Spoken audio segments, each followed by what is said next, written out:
तो hey guys, ये कहानी ओल्ट नाम के एक ऐसे अनाथ बच्चे की है जिसकी जिंदगी अचानक ही एक अलग मोड़ ले लेती है, जिसके बारे में उसने कभी सोचा भी नहीं था। उसे लगा उसकी लाइफ नॉर्मल होगी, पर किस्मत को कुछ और ही मंजूर था। वो अनाथ था, मतलब उसके पेरेंट्स नहीं थे। अब बिना पेरेंट्स के उसे अपना ख्याल खुद ही रखना था, इसलिए वो सुबह सबसे पहले खाने का इंतजाम करता और बाद में कुछ और सोचता। आज भी वो खाने के लिए फिशिंग कर रहा था, तभी एक अजीब सा आदमी वहाँ आया और बोला, क्या तुम मैजिक सीखना चाहोगे?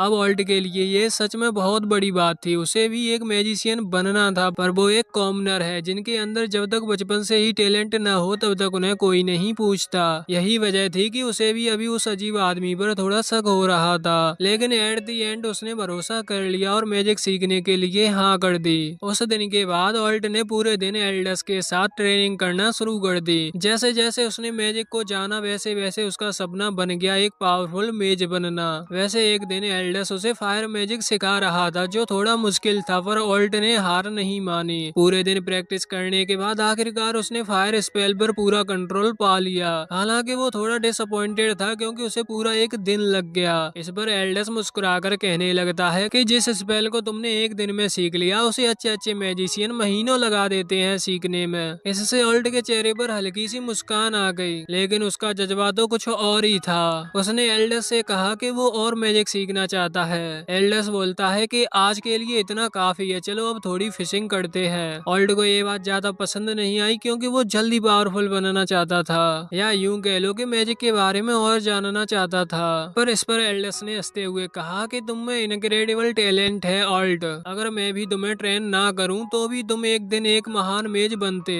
ये सुनकर ऑल्ट हैरान था। वो पूछता है कि फिर आपने मुझे सिखाना क्यों शुरू किया? अभी एल्डस कुछ बोलने ही वाला था कि तभी कांटे में मछली फंस गई और वो बात यहीं दब गई। वैसे अगले दिन से ऑल्ट की ट्रेनिंग रेगुलर स्टार्ट हो चुकी थी। उसे भी मजा आता था, वो खुद सुबह होने का इंतजार करता था। वैसे आज एल्डस एक मैजिक बुक लेकर आया था, पर वो किताब इतनी कंफ्यूजिंग थी कि ऑल्ट बोला मैथ्स करना इससे ज्यादा आसान होता है। फिर भी उसने हार नहीं मानी और धीरे धीरे सब समझने लगा। अब इसी तरह से दिन गुजरने लगे। कई महीनों तक एल्डस ने एल्गो को मैजिक फॉर्मूलास और स्पेल्स सिखाए। धीरे धीरे ऑल्ट सब समझने लगा था। उसकी प्रैक्टिस भी अब रिजल्ट देने लगी थी और उसे और एल्डस को मिले हुए करीब एक साल भी हो चुका था। लेकिन एक दिन जब वो रोज की तरह फिर ट्रेनिंग के लिए पहुंचा, तो एल्डस के चेहरे पर कुछ अलग ही एक्सप्रेशन था। उसने ऑल्ट से कहा कि उसे अब ये कैपिटल छोड़कर जाना होगा। वो बोला कि अब मैं तुम्हें और ट्रेन नहीं कर पाऊंगा। इससे ऑल्ट एकदम शौक में था। इसका एक रीजन ये भी था कि एल्डस के आने से पहले ऑल्ट अकेला था, इसलिए उसे इस चीज की आदत पड़ चुकी थी। पर एल्डस के आने के बाद उसका अकेलापन भी खत्म हो गया था। रोज मैजिक सीखने के साथ साथ उसे एल्डस से मिलने का भी इंतजार रहता था। खैर, इस पर वो कुछ नहीं कर सकता। हालांकि एल्डस ने जाने से पहले उसे एक इम्पोर्टेंट वार्निंग दी और कहा कि ऑल्ट, तुम्हारे पास इतना टैलेंट है कि तुम चाहो तो कोर्ट मजिशियन आराम से बन सकते हो, पर याद रखना, अगर कभी कोई तुम्हें जॉब ऑफर करे तो तुरंत उसे मना कर देना।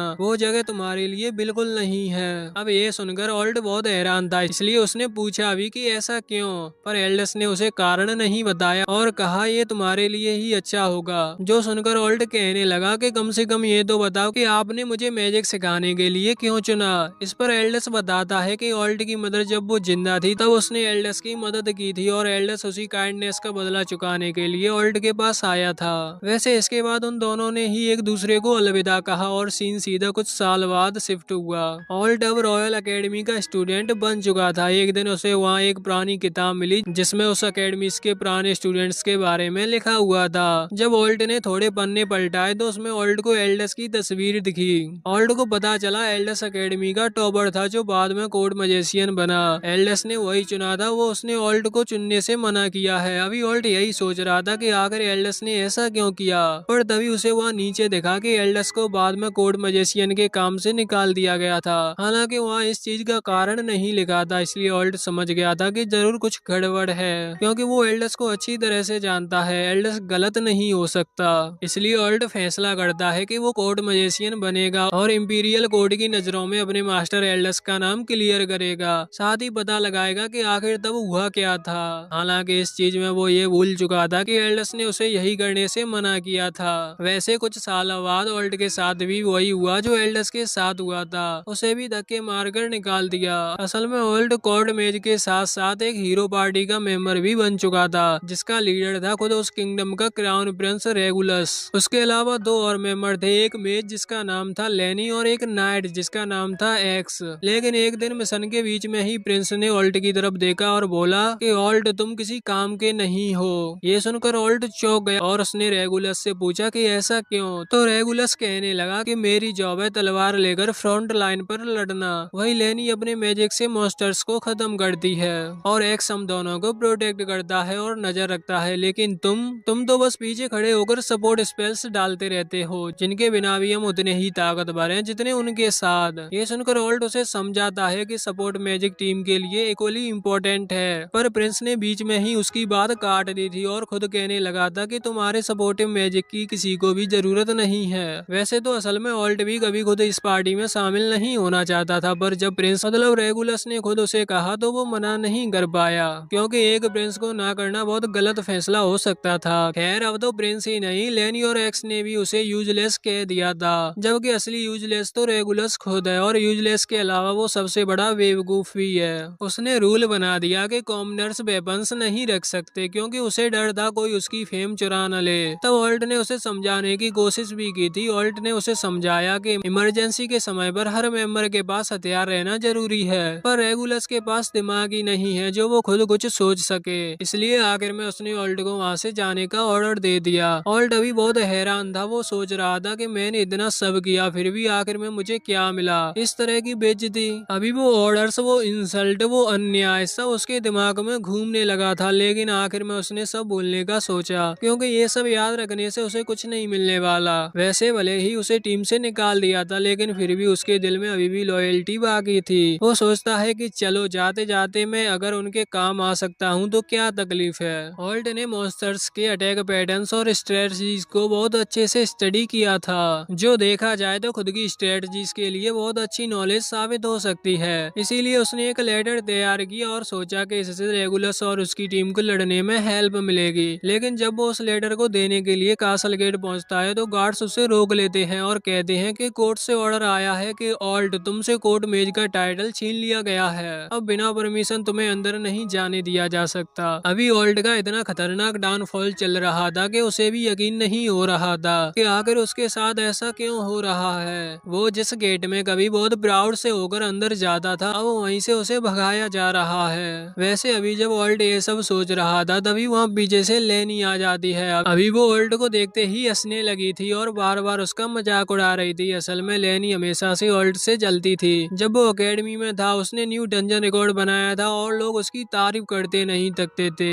लेनी को ये पसंद नहीं था और अब जब उसे मौका मिला तो उसने पूरी भड़ास निकाल ली। अभी ओल्ट को ये चीज सही तो बिल्कुल नहीं लग रही थी, पर फिर भी वो उससे कहता है कि वो बस वो लेटर किंग तक पहुंचा दे, इससे प्रिंस रेगुलस को बहुत फायदा होगा। पर लेनी ने उससे वो लेटर ले लिया और उसे फाड़ दिया। साथ ही वो ओल्ट से कहती है कि ये लेटर भी तुम्हारी तरह यूजलेस ही होगा, इसलिए मुझे इसमें कोई इंटरेस्ट नहीं। इतना कहकर उसने गार्ड्स को ओल्ट को वहाँ से भगाने का ऑर्डर दे दिया। ओल्ट की उस दिन बहुत बेइज्जती हुई थी। उसने 4 साल तक कोर्ट मेज की पोजीशन संभाली और हर चीज का ध्यान रखा, पर उसे आज धक्के मारकर निकाल दिया। वैसे अभी जब वो अकेला लौट रहा था तभी किसी ने पीछे से उसका नाम पुकारा। जब वो मुड़ा तो उसने देखा कि ये तो उसकी पुरानी दोस्त योरा है। अभी जब योरा ने देखा कि वो ओल्ट ही है तो वो तुरंत भागते हुए आती है और ओल्ट को गले लगा लेती है और कहती है कि मैंने सोचा भी नहीं था कि मैं तुम्हें इस हालत में देखूंगी। वैसे वो दोनों एक ही शांत सी जगह पर जाते हैं जहां ओल्ट ने उसे सब कुछ बता दिया कि रेगुलस की बेवकूफी, कोर्ट का करप्शन और लेनी का धोखा। जो सुनकर योरा को भी गुस्सा आ गया था। वो कहने लगी कि मुझे ये गैलेना किंगडम शुरू से ही पसंद नहीं है। यहाँ नोवेल्स बस कॉमनर्स को नीचा दिखाते रहते हैं। ओल्ट को बात सही तो लगी, पर उसने योरा को समझाया कि वो थोड़ा धीरे बोले, वरना किसी ने अगर उनकी बात सुन ली तो ये दोनों फालतू में पेले जाएंगे। हालांकि योरा किसी से नहीं डरती, इसलिए उसने तो साफ कह दिया था कि यहाँ कोई नहीं है और होता भी तो भी उसे अब किसी से फर्क नहीं पड़ता। वैसे वो ओल्ट को समझाती है कि उसके साथ बुरा तो बहुत हुआ, पर शायद अब उसे फिर से एक नई शुरुआत करनी चाहिए। अभी ओल्ड को ये चीज समझ नहीं आई थी। जब वो इसका मतलब पूछता है तो योरा उससे कहती है कि हमें अपनी ही एक टीम तैयार करनी चाहिए। वो बोलती है कि हम दोनों मिलकर डंजन्स क्लियर करेंगे। अब ये सुनकर तो ओल्ड की खुशी का मानो ठिकाना ही नहीं था, क्योंकि उसे हमेशा से आजाद होना था। उसे लगने लगा कि शायद उसके साथ आज जो कुछ भी बुरा होगा वो बस कुछ अच्छा होने के लिए ही हुआ है। उसने तुरंत ही योरा के साथ एक एडवेंचर टीम बनाने के लिए हाँ कर दी थी। वैसे अब अगली सुबह ओल्ट और योरा अपनी नई जर्नी पर निकल चुके थे। उनकी डेस्टिनेशन थी सिटी ऑफ फेजल, एक ऐसी जगह जो फ्रीडम और इक्वेलिटी के लिए जानी जाती है। रास्ते में चलते हुए ओल्ड को बार बार अपने मास्टर एल्डस की बात याद आ रही थी। एल्डस ने ओल्ड को समझाया था कि कभी भी कोर्ट मेज मत बनना, वो जगह उसके लिए सही नहीं है, पर ओल्ड ने नहीं सुना। इसलिए अभी वो यही सोच रहा था कि अगर वो बात मान ली होती और कोर्ट मेज बनकर किंगडम के बारे में सोचने के बजाय खुद पर काम किया होता तो ना जाने अभी वो कहाँ होता। हालांकि अब ये सब सोचने का कोई फायदा नहीं है, इसलिए ओल्ड को ये सब भूलकर आगे बढ़ना होगा। वैसे अब सीन चेंज होकर वहाँ कैपिटल पर आता है, जहाँ प्रिंस रेगुलस अपने रॉयल हॉल में बैठा हुआ है और पूछ रहा है कि वो ओल्ड चला गया ना। ऐसा नहीं है कि उसे ओल्ड की याद आ रही हो, बल्कि वो तो बड़ा खुश होकर पूछ रहा था कि ओल्ड गया ना। असल में रेगुलस ने ओल्ड को अपनी टीम में सिर्फ इसलिए लिया था क्योंकि ओल्ड को मैजिक प्रोडिजी कहते थे, मतलब वो पर्सन जिसे चुना ही कुछ बड़ा करने के लिए गया हो। लेकिन रेगुलस को एक कॉमनर का टैलेंट बर्दाश्त नहीं था और ऊपर से एक प्रिंस की टीम में रहने से ओल्ड को बहुत ज्यादा रिस्पेक्ट भी मिल रही थी। अभी लेनी भी बीच में बोलने लगती है कि ओल्ड की जगह पर हम एक नॉर्मल मैच को रिप्लेस कर लेंगे और अब रेगुलस सबसे फास्ट डंजन क्लियर करने वाले हीरो बन जाएंगे। वैसे उन्हें नहीं पता था कि ओल्ड के बिना उनका डाउनफॉल स्टार्ट होने वाला है। वैसे कुछ दिन में ओल्ड और योरा फाइनली फेजल पहुंच चुके थे। योरा तो अभी बहुत ज्यादा एक्साइटेड थी। वो ओल्ड को बता रही थी कि ये सिटी बहुत अच्छी है, यहाँ कोई भेदभाव नहीं करता, चाहे नोबल्स हो या कॉमनर सब इक्वल है। अभी ओल्ड को इस बात पर यकीन ही नहीं हो रहा था। एक ऐसी जगह जहाँ कोई बड़ा छोटा न हो, ऐसा होना बहुत मुश्किल है। और तो और योरा ने बताया कि यहाँ वो अपने मैजिक को भी आजादी से यूज कर सकता है। उसे लग रहा था जैसे वो सच में किसी नई दुनिया में आ गया हो। वैसे योरा उसे बताती है कि अगर उसे एडवेंचर बनना है तो पहले गिल्ड रजिस्ट्रेशन करना होगा, जिसके बाद वो दोनों ही सीधा गिल्ड पहुंच चुके थे। हालांकि वहाँ रिसेप्शनिस्ट उन्हें बताती है कि वो अभी गिल्ड ज्वाइन करने के लिए क्वालिफाई नहीं है। ओल्ड थोड़ा कंफ्यूज था। वो पूछता है कि ऐसा क्यों, तो रिसेप्शनिस्ट ने बताया कि जो लेवल 30 से ऊपर के डंजन होते हैं उनके लिए स्पेशल लाइसेंस लगता है, जिसके लिए उनके पास कम से कम 2 साल का गिल्ड एक्सपीरियंस जरूरी है। वैसे ऐसा नहीं है कि योरा और ओल्ड एडवेंचर नहीं बन सकते, बल्कि रिसेप्शनिस्ट के कहने का मतलब यही है कि वो नॉर्मल 30 लेवल डंजन से कम के डंजन को ही एक्सप्लोर कर सकते हैं। अभी योरा उस रिसेप्शनिस्ट को मनाने की कोशिश तो कर दी है, पर इसका कोई फायदा नहीं था। उसने बताया कि ओल्ड पहले कोर्ट मेज रह चुका है, जिसका उसे अच्छा खासा एक्सपीरियंस है, पर रिसेप्शनिस्ट ने साफ मना कर दिया था। उसने कहा कि रूल्स सभी के लिए सेम ही है, अगर मैं आपको छूट दे दूं तो ये चीज बाकियों के साथ गलत होगी। योरा को भी ये चीज सही लगी, लेकिन उसे याद आया कि उसने अपनी एक दोस्त को पहले ही यहाँ परमिशन लेने के लिए भेजा था। लेकिन योरा को पता चला कि उसकी दोस्त केसा तो यहाँ आकर रिसेप्शनिस्ट से ही झगड़ पड़ी थी, मतलब अब इनकी कोई हेल्प नहीं कर सकता। अभी योरा थोड़ी नाराज तो थी, पर उसने ओल्ड की तरफ देखा और कहा कि कोई बात नहीं, अभी हम जितने लेवल तक अलाउड हैं डंजन्स को उतना ही एक्सप्लोर करेंगे। जिस पर ओल्ड ने कहा कि हाँ, मेरे हिसाब से भी यही सही है। वैसे कुछ टाइम बाद ओल्ड और योरा अपने पहले डंजन को एक्सप्लोर करने निकल पड़े थे। डंजन के अंदर अंधेरा था, साथ ही वहाँ का जो इटर्नल ऑरा था वो बहुत ज्यादा डेंस था और हर तरफ से एक अजीब सी कोल्ड वाइब आ रही थी। हालांकि इससे डरने के बजाय योरा और ओल्ट दो और ज्यादा एक्साइटेड हो चुके थे वहां अंदर जाने के लिए। वैसे अभी थोड़ी दूर चलते ही सामने कुछ रेड हॉर्नेट्स आ गए, जो अपने नॉर्मल साइज में नहीं थे। वो इतने बड़े थे कि किसी इंसान को इजीली उठाकर ले जाएं। योरा उन्हें देखते ही ओल्ट के साथ अपना इंचांटमेंट मैजिक कनेक्ट करती है, जिसके बाद ओल्ट की बॉडी मैजिक से ग्लो करने लगी थी। अभी ओल्ट ने अटैक कर कुछ हॉर्नेट्स वहीं मार दिए, पर उनकी गिनती बढ़ती ही जा रही थी। एक के बाद एक पूरा हॉर्नेट परिवार उन पर टूट पड़ा था। अभी योरा तो घबरा गई थी। उसे समझ नहीं आ रहा था कि आखिर एक लेवल 2 डंजन इतना हार्ड कैसे हो सकता है। नॉर्मल कम लेवल के डंजन में मॉन्स्टर्स होते हैं और उनकी गिनती कम होती है। अभी यहाँ तो आते ही उनकी मुलाकात जायंट मॉन्स्टर से हो गई, और वो भी इतने सारे। हालांकि वहाँ ओल्ड ये सब नहीं सोच रहा था, वो तो अभी सिचुएशन को एनालाइज कर रहा था। उसे लगता है उन्होंने हॉर्नेट के नेस्ट को डिस्टर्ब कर दिया है, इसी वजह से सारे हॉर्नेट्स बहुत ज्यादा गुस्सा हैं। वैसे उन्हें रोकने के लिए योरा ने तुरंत शील्ड समन की और आगे बढ़ गई, पर ऑल्ट उसे ऐसा करने से मना करता है और कहता है कि ये खतरनाक हो सकता है, हमें संभल कर आगे बढ़ना चाहिए। पर योरा को ये चीज इतनी पसंद नहीं आई। वो ऑल्ट से कहने लगी कि शायद तुम भूल चुके हो कि अब तुम वो कमजोर ऑल्ट नहीं रहे जिसे कुछ भी करने से पहले दूसरों से परमिशन लेनी पड़ती थी। अभी योरा की ये बात सुनकर ऑल्ट बहुत हैरान था। उसे वो दिन याद आ गए जब वो अपने मैजिक का इस्तेमाल करना चाहता था, लेकिन प्रिंस के ईगो के चक्कर में वो कभी अपनी रियल पावर यूज नहीं कर पाया। खैर अब कोई प्रिंस नहीं है और ना ही कोई रुकावट है। इसका मतलब ऑल्ट सच में आजाद है। उसने अपनी आंखें बंद की और खुद को प्रॉमिस किया कि अब वो और खुद को नहीं रोकेगा। अभी ये प्रॉमिस करते ही तुरंत उसने अपनी असली पावर अनलीश की। उसने अभी एक थंडर अटैक किया था जिसकी बिजली पूरे डंजन में फैल चुकी थी, जिससे हॉर्नेट्स का पूरा परिवार एक झटके में मारा गया। और फिर ऑल्ट ने योरा के साथ मिलकर एक और लाइटनिंग स्पेल कास्ट किया जो पिछले वाले से भी ज्यादा बड़ा था, जिस अटैक ने बचे हुए हॉर्नेट्स को भी खत्म कर दिया था। अभी योरा तो ऑल्ट से बहुत ज्यादा इम्प्रेस हो चुकी थी। वो यही कह रही थी कि वो यही तो चाहती थी, जिस पर ऑल्ट ने भी हंसते हुए कहा कि उसे भी आज बहुत ज्यादा मजा आ गया। उसने न जाने कितने समय बाद अपनी असली पावर यूज की है। हालांकि अभी ये लोग खुश हो ही रहे थे कि तभी अचानक जमीन हिलने लगी और जमीन में से एक बड़ा सा अर्थ बॉम्ब निकला, जिसने वहाँ आते ही सीधे योरा को पकड़ लिया। वैसे उस अर्थ बॉम्ब का साइज सच में बहुत ही ज्यादा बड़ा था और शायद यही कारण था कि वो जायंट हॉर्नेट तब उस डंजन से डरकर भाग रहे थे।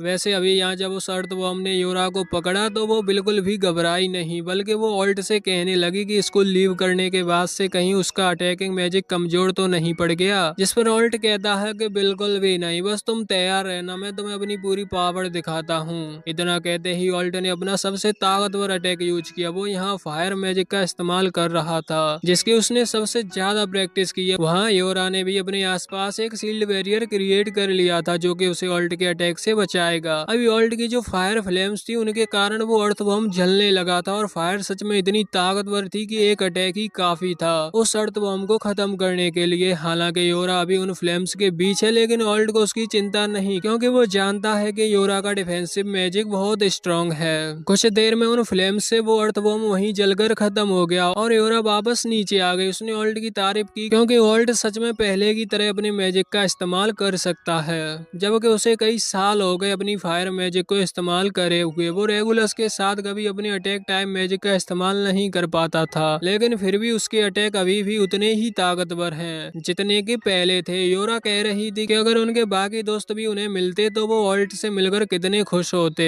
दरअसल यहाँ वो बात कर रही थी ऑर्नेस और क्राजिया की, जो कि उनके स्कूल फ्रेंड्स थे। असल में स्कूल टाइम पे ये एक पार्ट टाइम एडवेंचर टीम के मेंबर्स थे, जहां ऑर्नेस सबसे आगे रहकर फाइट करता था। वो रेगुलस की तरह खुद को लीडर नहीं मानता था, लेकिन वो शॉर्ट और फिजिकल अटैक में अच्छा था, इसलिए वो आगे रहता था। वहीं क्राजिया आर्चर थी और योरा एक सपोर्टिव मेज, वही काम जो कि ऑल्ट अभी रेगुलस के लिए किया करता था। और ऑल्ट था एक अटैकिंग मेज। चारों ही अपने काम में बहुत अच्छे थे, जिस वजह से वो बहुत ही जल्द एक सक्सेसफुल एडवेंचर टीम बन गए। उनका नाम पूरी सिटी में फेमस होने लगा था और सभी को उनसे बहुत ज्यादा उम्मीद थी। अभी वो लोग भी अपने फ्यूचर का प्लान कर रहे थे कि उन्हें आगे एडवेंचर टीम को ही कंटिन्यू करना है। पर अचानक ही ऑल्ट ने सभी को अपना प्लान बताया। ऑल्ट शुरुआत से ही एक कोर्ट मेज बनना चाहता था। जब उसने सभी को ये बात बताई तो किसी को भी ये चीज ज्यादा पसंद नहीं आई और ऑर्नेस इसके खिलाफ था, लेकिन उसने ये बात कभी भी सामने से नहीं कही। उसे ऑल्ट पर भरोसा था। वो सोचता है कि ऑल्ट ने जरूर ये फैसला कुछ सोच समझ कर ही लिया होगा, इसलिए उसने ऑल्ट को जाने दिया। पर उससे ये बात कही कि अगर उसका डिसीजन कभी भी बदले तो वो ये बात हमेशा याद रखे कि उसके दोस्त हमेशा उसका इंतजार करेंगे। साथ ही वहाँ योरा ने भी ये चीज प्रॉमिस की थी कि जब ऑल्ट का प्लान चेंज होगा तब वो ऑल्ट को अपनी टीम में ज्वाइन होने का ऑफर देगी, और उसने अपना ये प्रॉमिस भी पूरा किया। अभी ऑल्ट योरा की टीम में ज्वाइन हो चुका है, मतलब उसकी एडवेंचर टीम का मेंबर है, जिसमें सिर्फ 2 ही लोग हैं, योरा और खुद ऑल्ट। वैसे उनका ये मिशन पूरी तरह से सक्सेसफुल रहा। उन्होंने उस डंजन को क्लियर कर लिया और वापस गिल्ड में गए, जहाँ से उन्हें थोड़े बहुत रिवॉर्ड मिले और बाद में रिवॉर्ड सेलिब्रेट करने के लिए वो एक बार में आ गए। ये पार्टी योरा की तरफ से थी, मतलब पैसे योरा देने वाली थी, इसलिए ज्यादा ऑल्ट को खाना चाहिए, लेकिन योरा ने ये चीज खुद के लिए सीरियस ले ली। उसने खाने पर कम, पीने पर ज्यादा ध्यान दिया और उस बार की सारी वाइन टेस्ट की, जिसके बाद उसे चढ़ चुकी थी। वो तुरंत ही वहीं सो गई। ऑल्ट भी उसे अपनी जैकेट उड़ा देता है और अपना खाना कंटिन्यू करता है। हालांकि इतने में ही वहाँ एक आदमी आता है और ऑल्ट के कंधे पर हाथ रखते हुए कहता है कि अच्छा, तो अब तुम सच में एक एडवेंचर बन चुके हो। ऑल्ट जब उसकी तरफ देखता है तो सोचता है कि शायद ये कोई नॉर्मल पर्सन है जिसने पी रखी है, इसलिए उसे इग्नोर करना ही सबसे सही काम होगा। ऑल्ट अभी उस पर ध्यान नहीं देता, लेकिन इस चीज से उस आदमी का ईगो हर्ट हो जाता है। उसने ऑल्ट पर तुरंत ही एक वाइन की बोतल से अटैक कर दिया।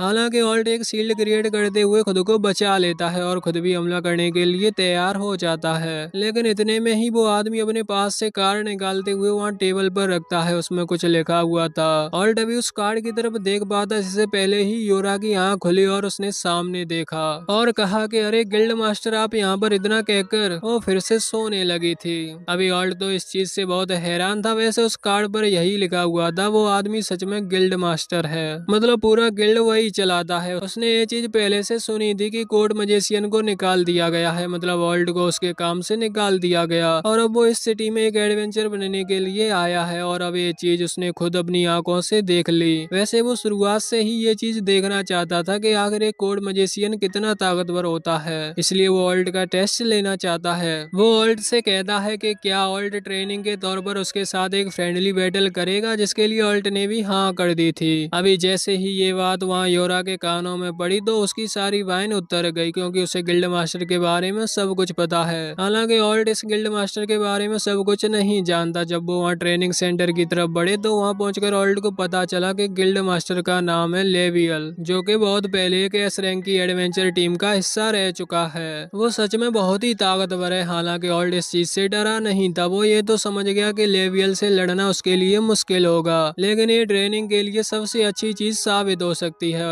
उसने भी खुशी खुशी इस चैलेंज को एक्सेप्ट किया और वहाँ लड़ने के लिए आगे आ गया। अभी ऑल्ट ने आगे बढ़कर पहले हमला नहीं किया, बल्कि लेवियल यहाँ ऑल्ट पर हमले अटैक करता है। जैसे ऑल्ट रोकने की कोशिश करता है, इस चीज के लिए ऑल्ट ने भी हमले किए थे, लेकिन ये लॉन्ग रेंज अटैक थे और कुछ ही लॉन्ग रेंज अटैक के बाद ऑल्ट समझ गया कि लेवियल के सामने लॉन्ग रेंज अटैक काम नहीं आने वाले। लेवियल के पास स्ट्रेंथ, मैजिकल पावर और एक्सपीरियंस तीनों ही ऑल्ट से ज्यादा है, मतलब वो हर चीज में ऑल्ट से आगे है। इसलिए फाइट अगर करनी है तो क्लोज रेंज में जाकर करनी होगी, क्योंकि तभी चांस है कि वो लेवियल को थोड़ा सा इंजर्ड कर पाए या फिर थका पाए। ऑल्ट ने तुरंत आगे बढ़कर हमला करने का फैसला किया, लेकिन वहाँ लेवियल ने तब कुछ इंचांटमेंट स्पेल्स कास्ट कर लिए थे, जिनकी वजह से उसकी स्पीड अब बहुत ही ज्यादा तेज हो चुकी थी। वो इतना ज्यादा तेज था कि ऑल्ट के लिए उसे देख पाना भी बहुत मुश्किल हो रहा था। जब लेवियल ने आगे बढ़कर हमला किया तो ऑल्ट ने एक शील्ड क्रिएट की, क्योंकि उसे नहीं पता था कि लेवियल कहां से अटैक करेगा, लेकिन किस्मत से उसकी शील्ड सामने ही कास्ट हुई। खैर वो शील्ड उसे बचा नहीं पाई, क्योंकि जैसे ही लेवियल का अटैक उस शील्ड से टकराया तो वो शील्ड टूट गई और ऑल्ट वहां से दूर फेंका गया। शील्ड की वजह से डैमेज कम हो चुका था, लेकिन दूर फेंकाने की वजह से ऑल्ट थोड़ा इंजर्ड जरूर हो चुका है। योरा को अभी ऑल्ट की चिंता हो रही थी, पर ऑल्ट ने सोचा कि कोई बात नहीं, कम से कम अब ये सेम अटैक उस पर काम नहीं करेगा। ऑल्ट को अपनी गलतियों से सीखने की आदत है। वैसे अब ऑल्ट आगे बढ़ता है और तुरंत ही अपनी मैजिकल पावर से एक स्पिरिचुअल स्वॉर्ड क्रिएट कर लेता है, जिससे वो क्लोज रेंज में फाइट करेगा। अभी जब वो आगे बढ़ रहा था तब उसने एक बहुत ही समझदारी वाला मूव खेला। उसने अपनी स्वॉर्ड से ना अटैक करते हुए एक थंडर अटैक क्रिएट किया, जो कि अचानक ही लेवियल के ऊपर चला दिया। उस थंडर अटैक की पावर वैसे तो ज्यादा थी, लेकिन लेवियल एक एस रैंक का एडवेंचर रह चुका है, इसलिए उसे उस अटैक से ज्यादा डैमेज नहीं पहुंचता। बस एक पल के लिए जब उसे झटका लगता है तब वो अचानक से एक जगह पर खड़ा रह गया था, जिस चीज का ऑल्ट ने फायदा उठाया और उस पर हमला किया, जिससे लेवियल थोड़ा सा इंजर्ड हो गया। वैसे लेवियल के पास कई सारे आर्टिफैक्ट भी हैं। उसने तुरंत ही उनमें से एक आर्टिफैक्ट को निकाला, जो कि कुछ अजीब से ग्लोव्स थे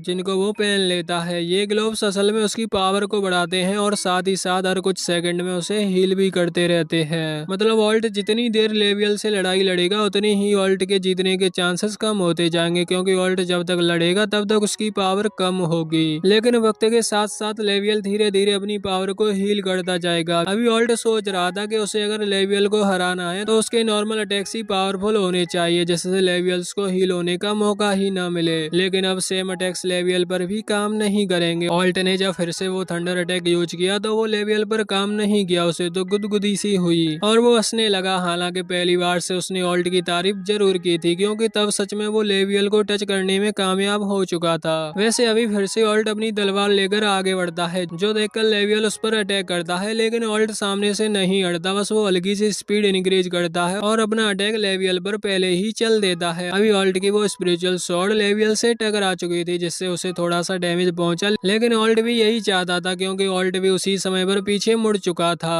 ऑल्ट ने फिर से अपनी तलवार से लेवियल को हिट किया। अभी ऑल्ट की स्वॉर्ड लेवियल की बॉडी से टच थी, जिससे उसे कंटिन्यूसली डैमेज पहुंचते जा रहा था क्योंकि वो एक एनर्जी से बनी हुई स्वॉर्ड है। लेकिन लेवियल एक बच्चे से नहीं आना चाहता, इसलिए उसने अपनी उन ग्लोव्स की पावर्स का इस्तेमाल करते हुए वहाँ एक बहुत ही तेज ब्लास्ट कर दिया। उसने जमीन पर जोर से दे मारा था, जिस वजह से वहाँ धमाका हुआ। अभी योरा इस लड़ाई को बहुत ध्यान से देख रही है, लेकिन उसके हिसाब से ये गलत है क्योंकि लेवियल एक गिल्ड मास्टर है। उसे एक हाल ही में बने एडवेंचर पर इतना सख्त नहीं होना चाहिए, वो भी सिर्फ ये साबित करने के लिए कि वो खुद ज्यादा ताकतवर है। वैसे वहाँ ऑल्ट अभी भी नहीं हारा था, जबकि वो अटैक बहुत खतरनाक था। ऑल्ट फिर भी अपनी तलवार को लेकर फिर से अटैक करता है। ये अटैक लेवियल को टच होता है और डिस्ट्रॉय हो जाता है। खैर, ऑल्ट के पास बस इतनी ही स्ट्रेंथ बची थी अटैक करने के लिए, इसलिए इस अटैक को यूज करते ही वो वहीं पर बेहोश होकर गिर गया। वैसे ऑल्ट के वहाँ गिरते ही लेवियल को भी अपनी गलती का एहसास हुआ। वो डिक्लेयर करता है कि इस लड़ाई को ऑल्ट ने ही जीता है और इसके इनाम के तौर पर वो ऑल्ट को डंजन पास देगा, मतलब वही 2 साल के एक्सपीरियंस वाला लाइसेंस, जिसके बाद ऑल्ट हाई लेवल डंजन्स में भी जा सकता है। वैसे उसी दौरान वहाँ ऑल्ट के पुराने दोस्त ऑर्निस की एंट्री होती है। अभी वो ऑल्ट को नीचे पड़ा देख थोड़ा सा हैरान था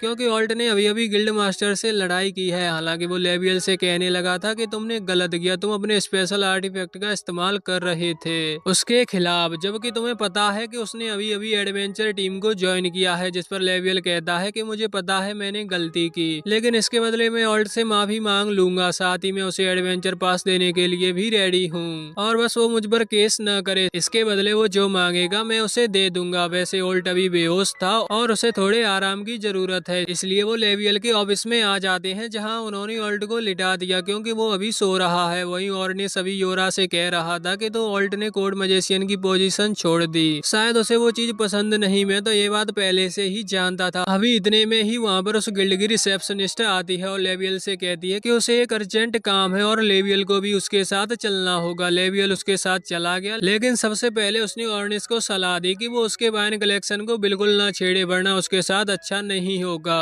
अभी ऑर्निस को जो करने का मना किया जाए उसे वही करना पसंद है, इसलिए उसने तुरंत ही एक बोतल खोली और उसका ढक्कन खोलकर रख दिया, जिससे लेवियल को लगे कि ऑर्निस उसकी फेवरेट वाइन पी गया। वैसे अभी जब लेवियल वहाँ से चला गया था तो योरा ऑर्निस को बता रही थी कि ऑल्ट ने वो कोड मेज का काम नहीं छोड़ा, बल्कि उसे निकाल दिया गया। ये चीज सुनकर ऑर्निस हैरान था। वो कह रहा था कि वो लोग ऐसा कैसे कर सकते हैं, हालांकि ऑल्ट ने करीबन 4 साल तक वहाँ काम किया था। इसी वजह से ऑर्निस हैरान था क्योंकि ऑल्ट एक कॉमनर है, उसे नोवेल्स के भी 4 साल तक रखा गया। ये कोई छोटी बात नहीं है। उसे निकालने के लिए भी उन्होंने बहुत बड़ा कारण लगाया होगा, लेकिन योरा उसे सारी सच्चाई बताती है कि किस तरह से ऑल्ट की पावर्स को दबाया गया, जिससे कि वो कभी भी प्रिंस रेगुलस से ज्यादा ताकतवर ना लगे। उसे टीम में भी एक सपोर्ट मेज के तौर पर रखा गया, जो कि गलत था। ये सुनकर ऑर्निस हैरान हो जाता है क्योंकि ऑल्ट की स्पेशलिटी तो एक अटैकिंग मेज की है, उसे अटैक स्पेल ज्यादा अच्छे से आते हैं। फिर भी वो वहाँ एक सपोर्ट मेज था, जिस पर योरा बताती है कि उसने अपना वो काम भी बिल्कुल परफेक्टली किया, लेकिन फिर भी उन्होंने उसे यूजलेस कहकर निकाल दिया। अभी ऑर्निस को इस चीज पर बहुत गुस्सा आ रहा था। वो तो चाहता था कि ऑल्ट को जागते ही तुरंत उस किंगडम पर हमला करते हुए रेगुलस को सबक सिखाए, लेकिन तब तक ऑल्ट की आंख खुल जाती है। वो ऑर्निस को समझाता है कि उन्हें ऐसा करने की जरूरत नहीं, क्योंकि ऑल्ट अपना पास्ट भुला चुका है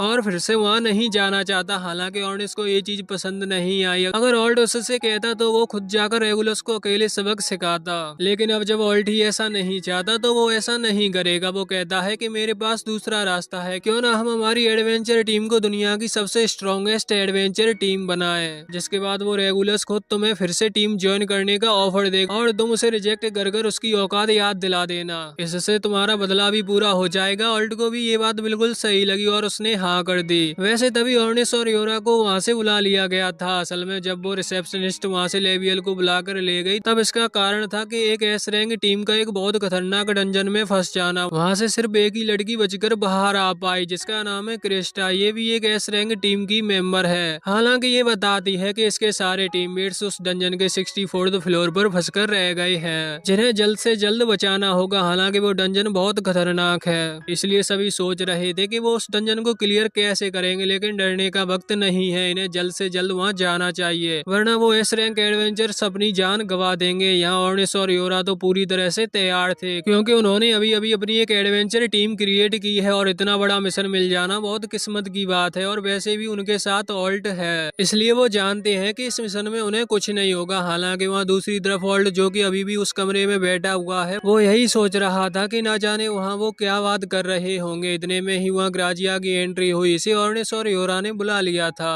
ये पहले स्कूल टाइम पर एक आर्चर हुआ करती थी, लेकिन बाद में इसने हीलिंग मैजिक डिस्कवर किया और अब ये हीलिंग मैजिक में मास्टर बन चुकी है। मुझे लगता है कि मुझे भी कोई ऐसी ही लड़की हील कर सकती है।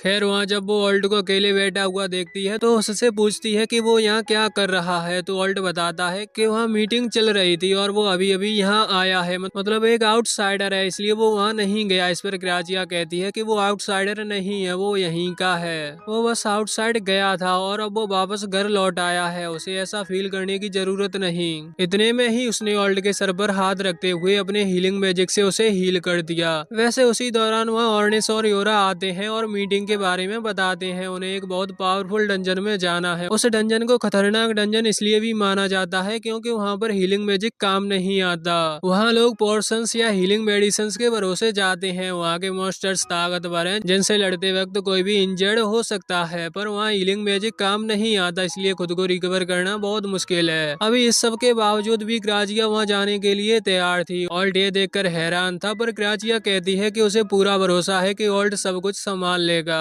अभी ऑल्ट सोच रहा था कि उसके दोस्तों को उस पर सच में बहुत ही ज्यादा भरोसा है। वैसे इसके बाद सीन चेंज हुआ। ये लोग उस डंजन के पास पहुंच चुके थे। अगर ये एक एक फ्लोर को क्लियर करते हुए 64th फ्लोर तक जाएंगे तो इन्हें बहुत समय लग जाएगा और तब तक तो वो एस रैंक टीम शायद जिंदा भी ना बचे, इसलिए फिर इस सब का कोई फायदा नहीं। लेकिन सही वक्त पर गिल्ड मास्टर लेवियल ने उन्हें एक स्टोन दिया। ये एक डंजन कोर है जो कि टेलीपोर्टेशन स्टोन की तरह है। इससे टेलीपोर्ट होकर वो 64th फ्लोर तक इजीली पहुंच सकते हैं। इस तरह के स्टोन बहुत ही रेयर होते हैं क्योंकि यहाँ वो बाकी सारे फ्लोर्स के मॉन्स्टर्स को स्किप करने वाले हैं। वैसे वहाँ ऑर्नेस सभी को समझा रहा था कि जब वो 64 फ्लोर पर पहुंचेंगे तो वहाँ पहुंचकर उन्हें ही मेन फाइट पर ध्यान देना है। ऑल्ट वहाँ लड़ेगा नहीं क्योंकि 64th फ्लोर का जो मेन मॉन्स्टर है, मतलब ये कह लो कि वहाँ का जो बॉस है वो एक अनडेड मॉन्स्टर है। उसे हराना इतना ज्यादा आसान नहीं है। उसे हराने के लिए बहुत ज्यादा पावर लगेगी, इसलिए ऑल्ट शुरुआत में लड़ाई नहीं करेगा, जिससे कि वो अपनी पावर्स बचा सके और समय आने पर ही वो अपनी ताकत का इस्तेमाल करेगा उस अनडेड मॉन्स्टर के खिलाफ। अभी ये चीज सभी लोगों को थोड़ी सही नहीं लग रही थी, मतलब उसके सारे दोस्त लड़ेंगे लेकिन वो उनकी मदद नहीं कर पाएगा, लेकिन उस टीम को बचाने के लिए जरूरी है, इसलिए ऑल्ट ने भी हाँ कर दी और स्टोन का इस्तेमाल करते हुए ये वहाँ 64th फ्लोर पर टेलीपोर्ट हुए, जहाँ पहुंचकर इनके सामने स्केलेटन्स की एक बहुत बड़ी आर्मी आ चुकी थी। वैसे यहाँ बिना कुछ सोचे समझे ऑर्नेस ने तुरंत ही अपना वेपन निकालते हुए उन स्केलेटन्स को खत्म करना शुरू कर दिया। उसके पास भी एक स्पेशल आर्टिफैक्ट है लेवियल की तरह और उसके पास एक मैजिकल स्पेयर है जो कि टूटती नहीं, मतलब कितना भी हमला किया जाए उसे तोड़ा नहीं जा सकता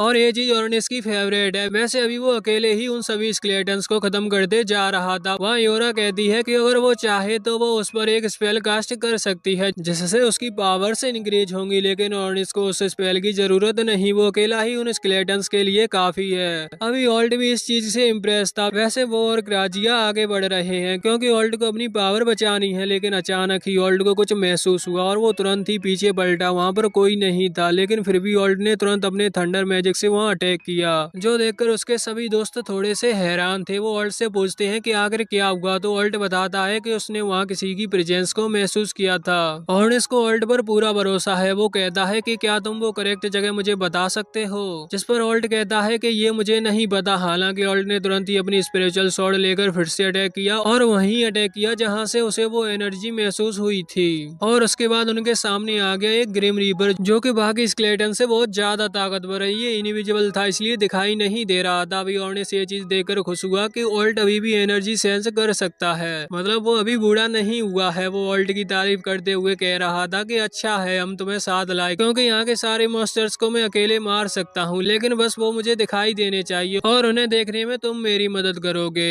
ऑल्ट ये चीज देखकर बहुत खुश था क्योंकि उसके पुराने टीममेट्स को उस पर उतना भरोसा नहीं था, इसलिए वो उसे हमेशा पीछे रखते थे, लेकिन ये दोस्त उस पर आंख बंद कर भरोसा करते हैं। ऑल्ट ने तुरंत ही अटैक करते हुए उस ग्रिम रीपर को खत्म कर दिया। वैसे बाद में उसे पता चला कि योरा और ग्राजिया दोनों ही इनविजिबल मॉन्स्टर्स के बारे में जानते हैं, मतलब उन्हें पता है कि इस तरह के फ्लोर पर इनविजिबल मॉन्स्टर्स भी अपीयर होते हैं, लेकिन उन्होंने ये चीज ऑल्ट को नहीं बताई जिससे ऑल्ट ये चीज खुद फाइंड करे। हालांकि ऐसा करने को ऑर्नेस ने कहा था और शायद यही कारण था कि ग्राजिया बिल्कुल ऑल्ट के साथ साथ चल रही थी, जिससे कि कोई इनविजिबल मॉन्स्टर ऑल्ट पर अचानक हमला न कर दे। वैसे इसके बाद इन्होंने आगे बढ़ना शुरू किया और इनके सामने फिर से स्केलेटन की एक बहुत बड़ी आर्मी आ गई। उन स्केलेटन्स को देखते ही फिर से ऑर्निस ने आगे बढ़कर उन पर हमला करना शुरू कर दिया। यहाँ ऑल्ट भी मदद कर रहा था, लेकिन वो अपने ज्यादा पावरफुल अटैक्स का इस्तेमाल नहीं कर रहा था कि अपनी पावर्स को स्टोर कर सके। खैर वहाँ दूसरी तरफ योरा भी आगे बढ़ी, लेकिन ये भूल गई कि वो इस तरह के अटैक टाइम मैजिक में इतनी भी अच्छी नहीं है। उसे उन स्केलेटन्स ने घेर लिया था, इसलिए वो वहाँ से पीछे हटने की कोशिश कर रही थी। जो चीज देखते हुए ऑल्ट को भी अपनी पावर्स का इस्तेमाल करना पड़ा। उसने एक थंडर स्पेल कास्ट किया, जो कि इतना खतरनाक था कि उस स्पेल ने वहाँ के सारे स्केलेटन्स को खत्म कर दिया।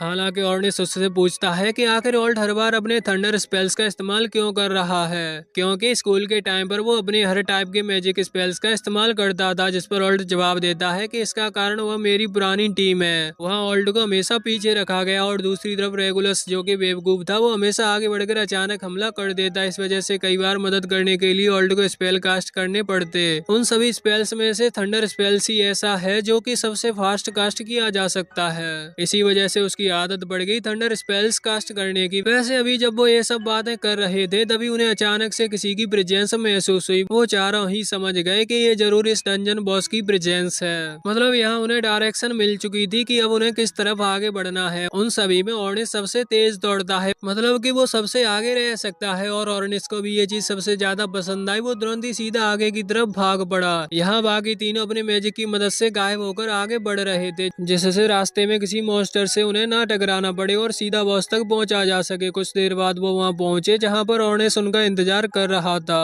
अभी वो डंजन पूरी तरह से बदल चुका था, मतलब वो एक अलग इलाके में आ चुके हैं, जो कि उस डंजन का शायद नेक्स्ट फ्लोर या वही 64th फ्लोर का फाइनल लेवल है। वहाँ आकर अभी ऑर्निस नीचे की तरफ देख रहा था, क्योंकि वो एक पहाड़ी पर है। जब वर्ल्ड देखता है तो वहाँ उसे एक दूसरा एडवेंचर दिखाई देता है। इसका नाम लोकी है और ये उसी एस रैंक एडवेंचर टीम का सपोर्ट मेज है, जिस टीम को बचाने के लिए ये लोग यहाँ पर आए हैं। अभी लोकी के पीछे एक मॉन्स्टर भाग रहा था, जो कि सच में बहुत ताकतवर है। अब ये चीज मैं पक्के से तो नहीं कह सकता कि यही इस डंजन का बॉस है, क्योंकि बाद में कुछ भी हो जाता है और फिर मुझे लगता है कि मैंने गलत एक्सप्लेन कर दिया। अभी के लिए हमें बताया गया कि ये मॉन्स्टर सच में बहुत ज्यादा ताकतवर है। लोकी भी उससे डरकर भाग रहा था। वैसे ऑर्निस उसकी मदद करने के बजाय उसे भागते हुए देखकर एंजॉय कर रहा है, जो चीज ऑल्ट को थोड़ी अच्छी नहीं लगी। ऑल्ट कहता है कि हमें उसकी मदद करनी चाहिए, पर ऑर्निस कहने लगता है कि कोई जरूरत नहीं, इस लड़के को कोई पसंद नहीं करता, ये सभी से बहुत बदतमीजी से बात करता है, ये एक एस रैंक टीम का सपोर्टिव मेज है, ऐसी चीज का ऐसे बहुत घमंड है। अभी जब ऑर्निस ये सब कह रहा था तो वहाँ से लोकी ने भी सारी बातें सुन ली थी। वो ऑर्निस से कहता है कि ध्यान रखना, अगर मैं यहाँ मारा गया तो हर रात तुम्हें आकर डराऊंगा। जिस पर ऑर्निस कहता है कि कोई बात नहीं, तुम जरूर आना, मैं तुम्हारा इंतजार करूंगा। अभी जब लोकी यहाँ ऑर्निस से बात करने में लग गया तो अचानक से उसका पैर फिसला और वो जमीन पर गिर पड़ा। इससे उस मॉन्स्टर को हमला करने का समय मिल चुका था। ऑल्ट तुरंत ऑर्निस से कहता है कि हमें कुछ करना होगा, लेकिन इतने में ही अचानक से वहाँ उस मॉन्स्टर के पैर के नीचे एक मैजिक सर्कल एक्टिवेट हुआ, जो कि एक फॉर्मेशन था। उस फॉर्मेशन के कारण एक फायर ब्लड निकलकर सीधा उस मॉन्स्टर के आर पार चला गया। साथ ही अचानक से वहाँ और कई सारे फॉर्मेशन एक्टिवेट होने लगे थे।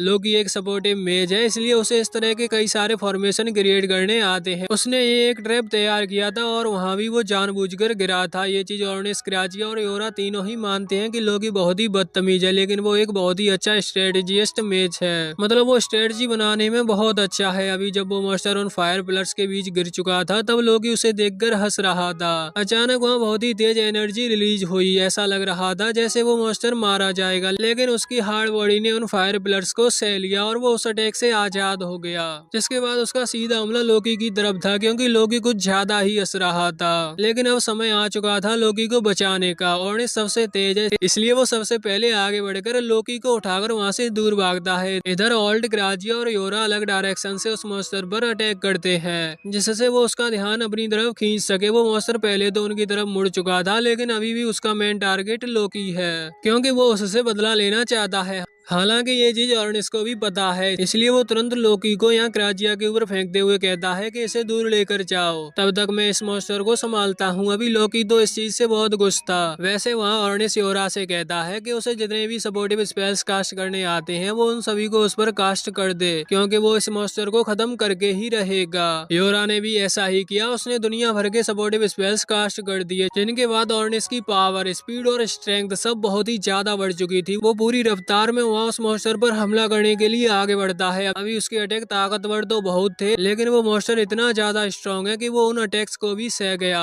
और उसने ऑर्निस को पीछे हटा दिया। साथ ही अब वो ऑर्निस पर हमला करने वाला था। ऑर्निस जमीन पर गिर चुका था, इसलिए योरा तुरंत उसके पास आई उसे बचाने के लिए। जब वो मॉन्स्टर हमला कर रहा था तो योरा ने एक शील्ड क्रिएट कर ली, लेकिन उस मॉन्स्टर के अटैक के सामने वो शील्ड ज्यादा देर तक नहीं टिक पाई और आखिर में डिस्ट्रॉय हो गई। लेकिन तब तक ऑल्ट अपने स्पेल कास्ट कर चुका था। वहाँ दूर से अभी ग्राजिया भी ये सब देख रही थी और साथ ही लोकी भी ये सब देखकर खुश था कि ऑल्ट फिर से यहाँ लौट आया है। वो भी एक कोड मजिशियन की पावर देखना चाहता है। वैसे ऑल्ट ने वहाँ पहले ही खुद को साबित कर दिया था, क्योंकि एक जीनियस मेज के लिए 3 से 4 फॉर्मेशन स्पेल एक टाइम पर कास्ट करना बहुत मुश्किल होता है। लेकिन ऑल्ट ने 20 स्पेल एक साथ कास्ट कर दिए उस मॉन्स्टर के ऊपर। ये बहुत ही ज्यादा खतरनाक थे। अभी जैसे ही वो स्पेल्स पूरी तरह से कास्ट हुए तो अचानक उनसे इतनी ज्यादा थंडर एनर्जी निकलना शुरू हुई, जो कि उस मॉन्स्टर को खत्म करने के लिए काफी थी। लेकिन लास्ट वाले ब्लास्ट से पहले ही उस मॉन्स्टर ने खुद को पीछे हटा लिया, जिस वजह से वो उस अटैक को भी सर्वाइव कर गया। जिसके बाद वो अब ऑल्ट पर हमला करने के लिए आगे बढ़ रहा था, लेकिन ये देखते ही ऑर्निस ने ग्राजिया को ऑर्डर दिया और ग्राजिया ने दूर से ही एक तीर चलाया। ये पूरी तरह से मैजिक से भरा हुआ था। अभी जैसे ही वो तीर वहाँ जाकर उस मॉन्स्टर को हिट हुआ तो उसके आसपास इतनी एनर्जी फैल गई कि उसके आसपास देख पाना मुश्किल था। इस चीज का फायदा उठाकर ऑर्निस ने अपने उसी स्पेल आर्टिफैक्ट का मतलब उस स्पेयर का इस्तेमाल करते हुए हमला किया। उसने उसे सीधा उस मॉन्स्टर के सर की तरफ फेंका, लेकिन वो मॉन्स्टर सच में इतना ताकतवर है कि वो उस हमले से भी बच गया और उसे ज्यादा डैमेज नहीं पहुंचा। जिसके बाद वो अपना सबसे खतरनाक हमला ऑल्ट पर करने वाला था और कुछ ही देर में उसने वो हमला कास्ट करते हुए ऑल्ट की तरफ रिलीज भी कर दिया। ऑल्ट वहीं सामने खड़ा हुआ था। उसने उस हमले से बचने के लिए कुछ नहीं किया, जो चीज देखकर सभी हैरान थे। लेकिन इसके पीछे एक कारण था। ऑल्ट को वो टेक्निक यूज करनी थी जो कि उसे उसके मास्टर एल्डस ने सिखाई थी। ऑल्ट ने आज तक इस टेक्निक का इस्तेमाल नहीं किया, क्योंकि उसे इसकी जरूरत ही नहीं पड़ी और शायद एल्डस के अलावा सिर्फ ऑल्ट ही है जो इस टेक्निक को जानता है। ये थी रिफ्लेक्शन मैजिक की टेक्निक। अभी जैसे ही वो अटैक ऑल्ट के नजदीक आया, ऑल्ट ने तुरंत रिफ्लेक्शन मैजिक को एक्टिवेट किया, जिस वजह से वो मैजिक फिर से अपोजिट डायरेक्शन में बढ़ने लगा था।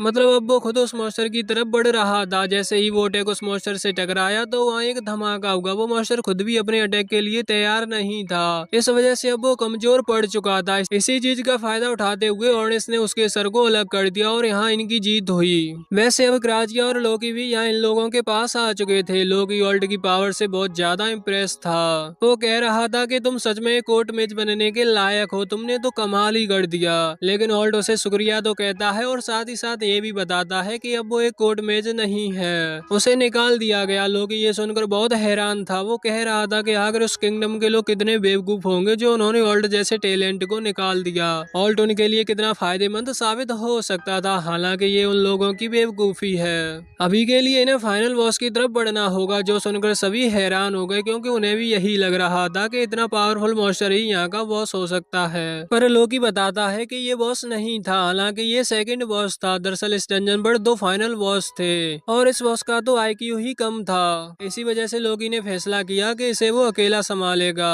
और उसकी टीम तब तक उस दूसरे बॉस को संभालेगी जो कि सबसे ज्यादा ताकतवर है। वो एक आर्मर्ड नाइट है और जैसा कि इन लोगों को पता है कि ये डंजन एक अनडेड डंजन है और यहाँ उसका बॉस भी एक अनडेड मॉन्स्टर है, तो जरूर वो आर्मर्ड नाइट किसी तरह की सोल के कंट्रोल में है। इसी वजह से उसे हराना और ज्यादा मुश्किल है। अभी लोकी ऑल्ट से पहले ही बहुत ज्यादा इम्प्रेस था, इसलिए वो ऑल्ट को एक स्पेशल आर्टिफैक्ट गिफ्ट में देता है, जो देखकर सभी हैरान थे, क्योंकि लोकी कभी किसी को कुछ फ्री में नहीं देता। वो जरूर इसके पीछे कोई इंटेंशन रखता होगा। जब उन्होंने ये बात कही तो लोकी हंसते हुए कहने लगा कि बिल्कुल, मैं फ्री में किसी को कुछ नहीं देता, लेकिन अभी मेरे दोस्त प्रॉब्लम में है, इसलिए मैं ये ऑल्ट को दे रहा हूँ और साथ ही साथ इसे लेने के लिए ऑल्ट को मेरी एक और बात माननी होगी। और वो बात है कि ऑल्ट उस बॉस के सामने जीरो मैजिक इस्तेमाल करे। दरअसल जीरो मैजिक से उसका मतलब ये था कि ऑल्ट विदाउट मैजिक फाइट करे। ये चीज एक बेवकूफी साबित हो सकती है, क्योंकि बिना मैजिक के ऑल्ट उससे कैसे लड़ेगा। लेकिन वो आर्टिफैक्ट एक स्वॉर्ड में ट्रांसफॉर्म हो सकता है। और साथ ही साथ लोकी ने उन्हें ये भी समझाया कि वो मॉन्स्टर पहले से ही तैयार है इस तरह के अटैक्स के लिए। हम हर तरह के मैजिक का उस पर इस्तेमाल कर चुके हैं, इसलिए अगर उस पर सडनली कोई फिजिकल अटैक किया जाए, वो भी पूरी ताकत से, तो मुझे नहीं लगता कि वो समय पर उस हमले को रोक पाएगा और शायद इसी तरह से उसे हराया जा सकता है। फिजिकल अटैक्स में ऑर्निस बहुत अच्छा है, लेकिन अभी ऑल्ट को लड़ते हुए लोकी ने ये चीज नोटिस की कि इस चीज में ऑल्ट सबसे ज्यादा अच्छा साबित होगा, क्योंकि ऑल्ट भी क्लोज रेंज में बहुत अच्छा है। असल में ऑर्निस ने ये चीज ऑल्ट के रिफ्लेक्शन मैजिक से पता लगाई, क्योंकि ऑल्ट उस मॉन्स्टर मॉन्स्टर के बिल्कुल नजदीक था और एक बहुत खतरनाक अटैक उसकी तरफ आ रहा था। फिर भी वर्ल्ड ने समय पर रिफ्लेक्शन मैजिक का इस्तेमाल किया। हड़बड़ी में उसने पहले ही उस अटैक को तैयार नहीं किया, वरना शायद वो अटैक वेस्ट जाता। अभी वर्ल्ड भी ये चीज देखकर इम्प्रेस था, क्योंकि लोकी सच में एक बहुत ही अच्छा स्ट्रेटेजिस्ट है, जिस पर लोकी कहता है कि उसे ऐसा होना पड़ा, वरना वो कभी एक एस रैंक टीम का मेंबर नहीं बन पाता। वैसे लोकी के ये सब कहने के बाद सीन सीधा चेंज होकर रेगुलस और उसकी टीम पर आ गया, जो कि अभी जिस फ्लोर पर थे वहाँ के मॉन्स्टर से डरकर भाग रहे थे। इनकी बहुत ही बुरी हालत थी, क्योंकि इनके अटैक्स मॉन्स्टर पर काम ही नहीं कर रहे। अभी भागते हुए लेनी अपने मैजिक का इस्तेमाल करने की कोशिश करती है, लेकिन उसका मैजिक वर्क ही नहीं करता, जो देखकर रेगुलस उसे यूजलेस कह रहा था। वैसे भी रेगुलस अपने पीछे मुड़कर खुद ही हमला करने की कोशिश करता है, लेकिन उसकी तलवार भी पुश बैक कर गई। मतलब उसके अटैक भी यहाँ बहुत कमजोर पड़ चुके हैं। उसे भी अभी कुछ समझ नहीं आ रहा था। अभी भागते हुए वो यही सोच रहा था कि ये सब तब से होना शुरू हुआ है जब से ऑल्ट यहाँ से चला गया। अभी कोई समझदार बंदा होता तो उसे अपनी गलती का एहसास होता और समझ जाता कि ऑल्ट का सपोर्टिव मैजिक अभी तक उसे इतना ताकतवर बनाए हुए था।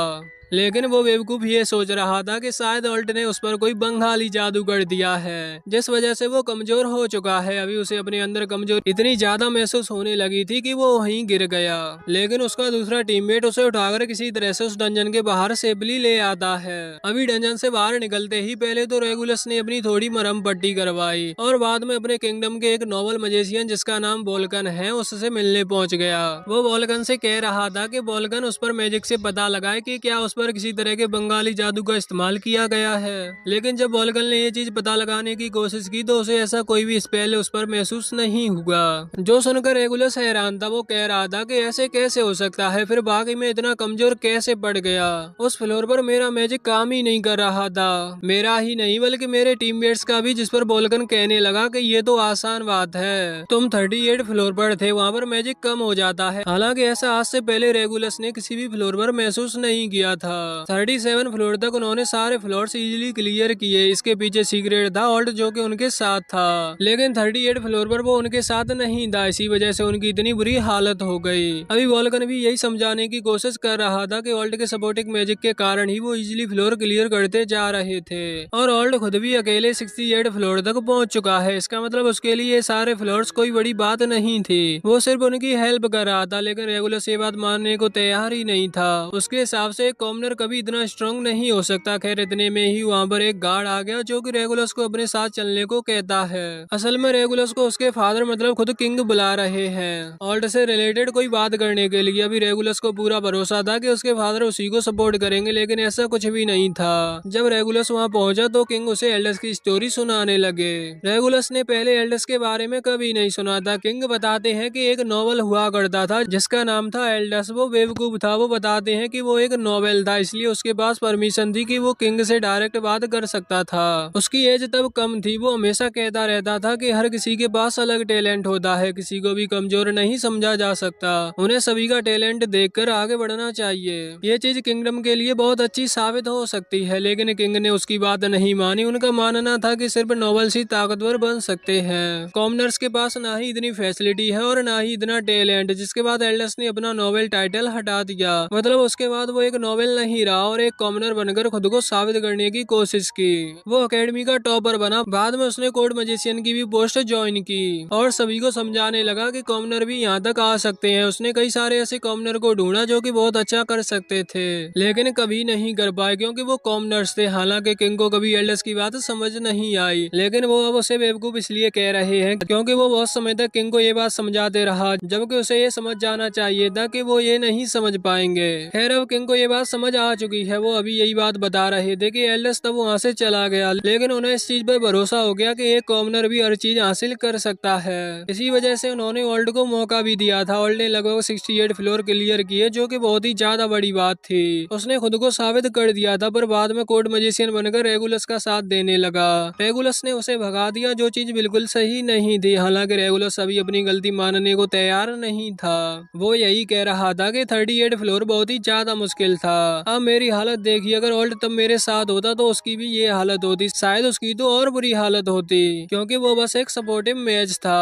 खैर किंग भी समझ पा रहे थे कि रेगुलस के दिमाग में ये सब क्यों भरा हुआ है। उन्होंने ही रेगुलस को हमेशा से ये सिखाया था, लेकिन अब किंग चाहते हैं कि कॉमनर्स को भी एडमिशन दिया जाए, उन्हें भी वो फैसिलिटी मिले जो कि नोबल्स को मिलती है। अभी रेगुलस इसके खिलाफ था, उसके हिसाब से कॉमनर्स नोबल्स इतने ताकतवर नहीं होते।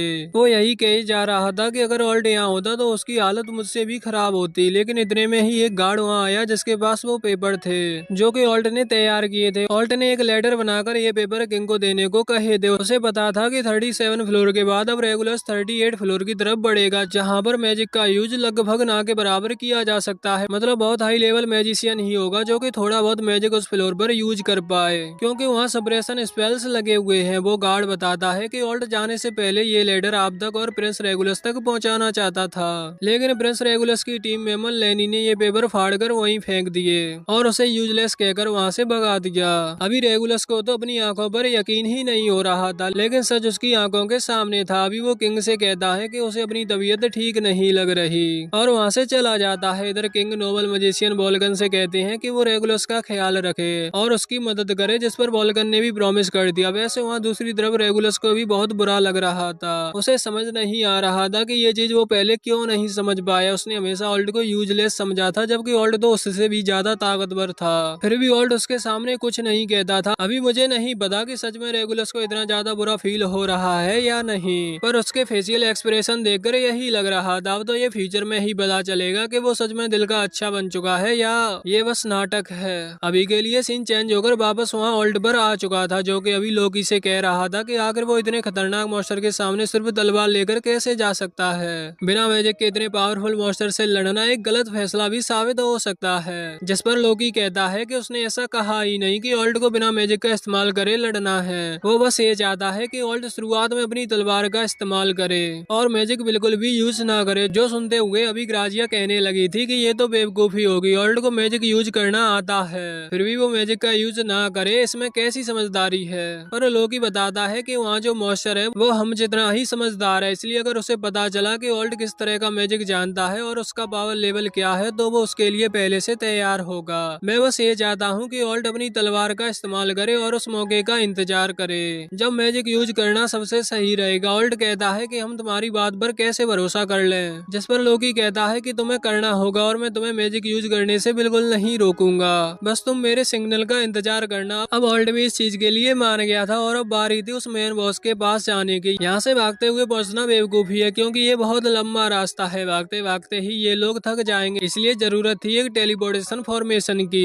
इनमें से वो किसी को बनाने नहीं आता, सिर्फ लोकी को आता है। लोकी बताता है कि वो फॉर्मेशन क्रिएट तो कर लेता, लेकिन अभी वो अकेले नहीं कर पाएगा, इस चीज में उसे ग्राजिया की मदद की जरूरत है। न जाने वो ग्राजिया से बार बार मदद क्यों मांग रहा है, पर ग्राजिया का दिल बहुत ही ज्यादा बड़ा है, इसलिए उसने मदद के लिए हाँ कर दी। अभी वो बैठकर फॉर्मेशन बना रहे थे। ऑल्ट तो ये देखकर हैरान था कि लोकी उनके सामने टेलीपोर्टेशन फॉर्मेशन क्रिएट कर रहा है, क्योंकि ये चीज बहुत ही ज्यादा सीक्रेट होती है और खतरनाक होती है। ये नॉलेज हर किसी के पास होना सही नहीं। वैसे ऑल्ट यहाँ योरा से पूछता है कि क्या लोकी पर भरोसा किया जा सकता है, जिस पर योरा कहती है कि उसे लोकी की पर्सनैलिटी नहीं पसंद, लेकिन भरोसे के हिसाब से उस पर भरोसा किया जा सकता है। मतलब वो ऐसा नहीं है कि उन्हें धोखा दे। आज से 2 साल पहले एक बहुत पावरफुल डंजन रेड हुई थी, जहाँ लोकी की स्ट्रेटजी की वजह से ही पूरी टीम डंजन क्लियर कर पाई थी। वो डंजन बहुत ही पावरफुल था, मतलब उसे नॉर्मली बिना स्ट्रेटजी के पार करना नामुमकिन था, लेकिन लोकी की स्ट्रेटजी ने वो साबित कर दिखाया। वैसे वहाँ वो टेलीपोर्टेशन फॉर्मेशन एक्टिवेट हो चुका था। लोकी सभी को उस फॉर्मेशन के अंदर आने की कहता है और बताता है कि ये फॉर्मेशन सीधा उन्हें उस बॉस के सामने टेलीपोर्ट कर देगा, इसलिए वहाँ पहुँचते ही सभी लोग लड़ने के लिए तैयार रहे। अभी जैसे ही उसको एक्टिवेट किया गया तो वो सभी वहाँ से गायब होकर सीधा उस हेल में पहुँच गए जहाँ वो मॉन्स्टर था। अभी लोकी के टीम वाले भी वहाँ उससे फाइट कर रहे थे। वहाँ 3 मेंबर थे, वो तीनों ही बहुत ज्यादा थक चुके थे, मतलब वो लड़ने की हालत में नहीं थे, लेकिन फिर भी उन्होंने किसी तरह से उस बॉस को संभाले रखा। यहाँ इन लोगों के आते ही सबसे पहले ऑर्नेस आगे बढ़कर उस नाइट पर हमला करता है, मतलब उस मेन बॉस पर, जिसके कारण बाकियों को समय मिल जाता है पीछे हटने का।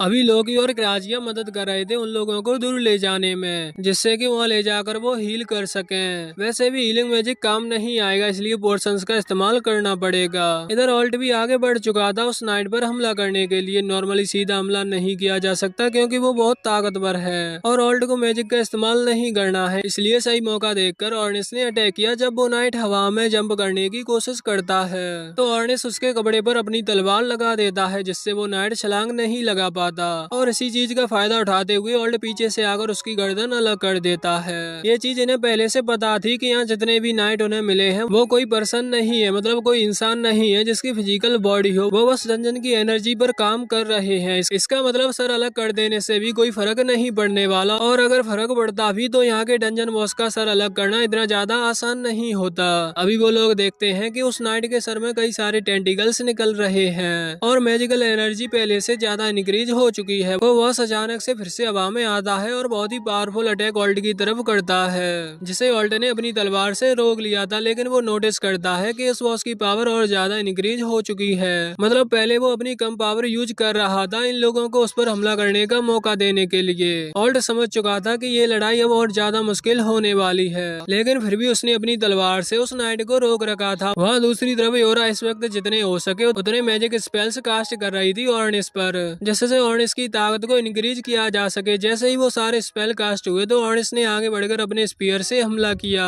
और उस बॉस को दूर फेंक दिया। यहाँ उसने ऑल्ट को बचा लिया था, मतलब ऑल्ट को बॉस का हमला नहीं रोकना पड़ेगा।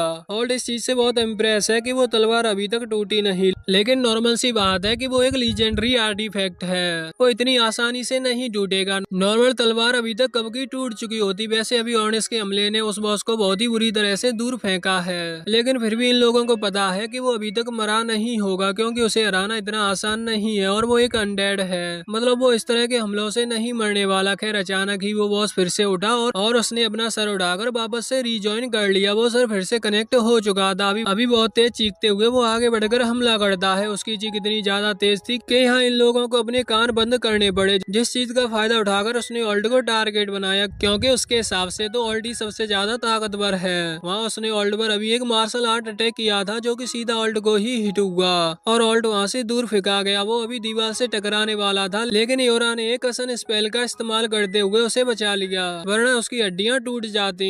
ऑल्ट भी इस अटैक से बहुत ज्यादा इम्प्रेस था। वैसे वो लोकी से पूछता है कि आखिर उसे और कितनी देर तक अपनी तलवार से लड़ना होगा, जिस पर लोकी कहता है कि बस कुछ देर और, उसकी प्रिपरेशन पूरी हो चुकी है, बस ऑल्ट को 5 मिनट और उस बॉस को संभालना है। अभी ऑल्ट नोटिस करता है कि वहाँ ऑर्निस की हालत भी खराब है, क्योंकि वो बहुत देर से उस बॉस को रोके हुए है, इसलिए ऑल्ट भी आगे बढ़ गया। वो दोनों मिलकर कुछ देर और लड़ते हैं और उसे संभालते हैं। लगभग 5 मिनट कंप्लीट हो चुके थे। वहाँ लोकी उन्हें बताता है कि प्रिपरेशन पूरी हो चुकी है और समय आ चुका है प्लान शुरू करने का। असल में उसने बहुत सारे फॉर्मेशन क्रिएट कर लिए हैं जो कि वो अलग अलग जगह पर प्लेस करने वाला है, जिससे कि एक ट्रैप तैयार किया जा सके।